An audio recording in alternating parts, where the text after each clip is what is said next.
Paano nga ba naglaho ng walang bakas ang mga mukhang lumitaw sa sahig ng isang bahay sa Spain? Isang misteryong bumalot sa bayan ng Belmez na hanggang ngayon ay hindi pa rin lubusang maipaliwanag. Isang sikat na kababalaghan, nakabaon na pasalimot. Kaya kung mahilig ka sa mga kasong tila posibleng maresolba, paki-like, share ang video at mag-subscribe na sa Tagalog Mystery Hub. Dito, binubuksan natin ang mga kwento sa likod ng katahimikan. Noong August 23, 1971, sa maliit na bayan ng Belmez de la Moraleda sa Spain, isang kakaibang pangyayari ang naganap. Si Maria Gomez Camara, isang simpleng may bahay, ay nakita ng isang kakaibang mantsa sa sahig ng kanyang kusina. Sa paglipas ng mga araw, ang mantsang ito ay unti-unting naging imahe ng isang muka na detalyado at tila nakatitig sa kanya. Malabo at parang usok ang muka. Pero habang tumatagal, naging malinaw ito. Isang muka ng taong tila nagdurusa. Sa takot at pagkalito, sinubukan ni Maria at ang kanyang asawa na si Juan Pereira at anak na lalaki na si Miguel na alasin ito. Ginamitan nila ang bahagi ng sahig ng isang pickaxe at pinalitan ng bagong semento.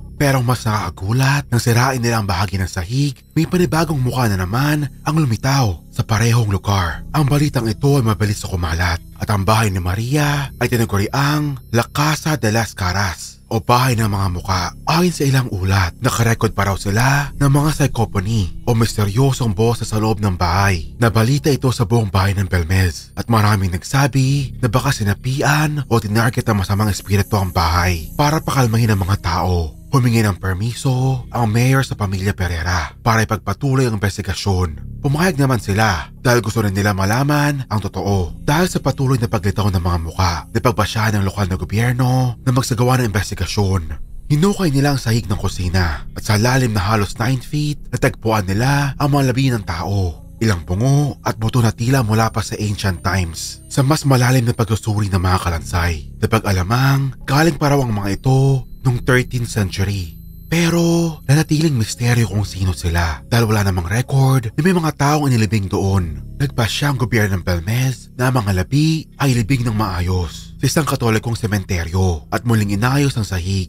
Subalit, hindi pa rin tumigil ang mga pangyayari. Noong mahal na araw ng 1972, daang-daang tao ang dumagsa sa bahay para makita ang mga mukha sa sahig. Sa loob ng 30 years, sinabi ng pamilya Pereira na patuloy pa rin ang paglitaw ng mga muka. May lalaki, babae, iba't ibang itsura, laki, anyo at ekspresyon. Ngunit ang tanong, may kinalaman nga ba ang mga labi sa ilalim ng bahay sa mga mukhang lumilitaw o may mas malalim pang dahilan sa likod ng misteryong ito? Maraming eksperto ang nagtangkang ipaliwanag ang fenomena. Ayon sa ilang scientists, posibleng ang mga muka ay gawa ng chemical reaction sa semento tulad ng paggamit ng oxidizing agents o silver nitrate na nagdudulot ng mga imahe sa ilalim ng liwanag.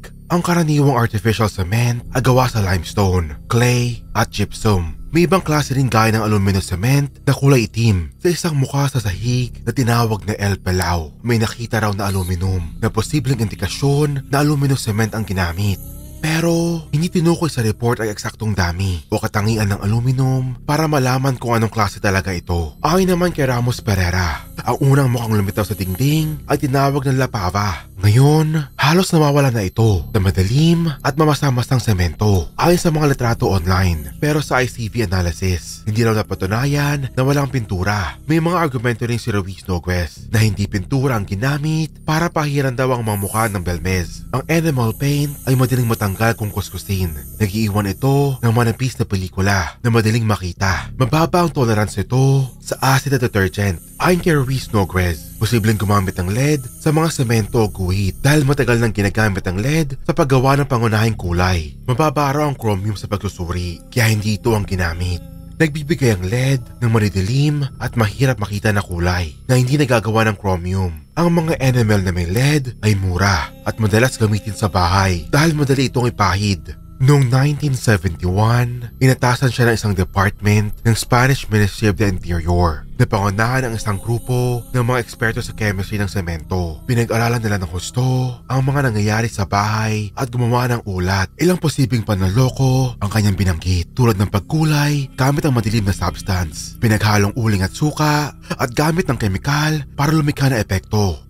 Pero sa kabila ng mga pagsusuri, walang konkretong ebidensya na magpapatunay na ito'y panloloko lamang. Ang iba naman ay naniniwalang ito ay gawa ng tao. Si Brian Dunning ng Skeptoid naman ay nagsulat na mga muka ay pinintura sa semento. Una, gamit ang pintura at sumunod, gamit ang acid. Ang babae raw na si Maria na nakatira sa bahay ang gumawa nito para kumita. Samantala, sinabi ng skeptic na si Joe Nickel na peke ang mga muka at mukhang gawa-gawa lang ng isang amateur artist. Noong May 2007, inilathala ni na journalist Javier Cavineles at investigador Francisco Mañez ang aklat na Los Caras de Belmez, isang salitang may dobleng kahulugan, ang mga muka ng Belmez at ang mga manloloko ng Belmez. Sa aklat na ito, inilahad nila ang mga kasaysayan ng panininlang at itinuro si Diego Pereira, anak ni Maria, bilang gumawa ng mga misteryong guhit.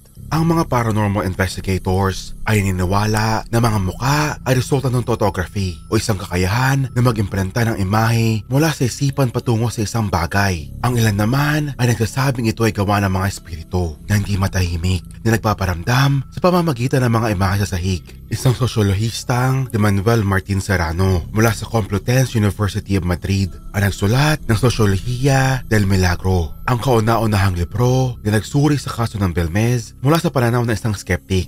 Kinausap niyang maraming taga-Belmez pero hindi siya nagbanggit ng pangalan. Kahit si Jose Luis Jordan, the Vice President ng Spanish Society of Parapsychology, ay may pagdududa rin. Sa kanyang aklat na Casas Encantadas, Poltergeist, hinuri niyang iba't ibang kaso ng mga pinaniniwala ang haunted houses sa Spain, kasama ng Belmez. Ngunit sa kabila ng mga teorya, nanatiling palaisipan ang tunay na pinagmulan ng mga muka. Dahil sa mga kakaibang pangyayari, naging sentro ng atensyon ang bahay ni Maria. Maraming journalists, turista at paranormal enthusiasts ang dumagsa para makita ang mga muka. Ang bahay ay naging isang uri ng museo at ang bahay ng Belmez ay naging kilala sa buong mundo. May mga dokumentaryo, libro at artikulo na isinulat tungkol dito. May mga ulat na ang ilang bisita ay nakasaksi ng paglitaw ng mga muka sa kanilang harapan, habang iba naman ay nakarinig ng mga bulong at iyak sa loob ng bahay. Ngunit sa paglipas ng panahon, unti-unting nawalang interes ng publiko. Ang mga muka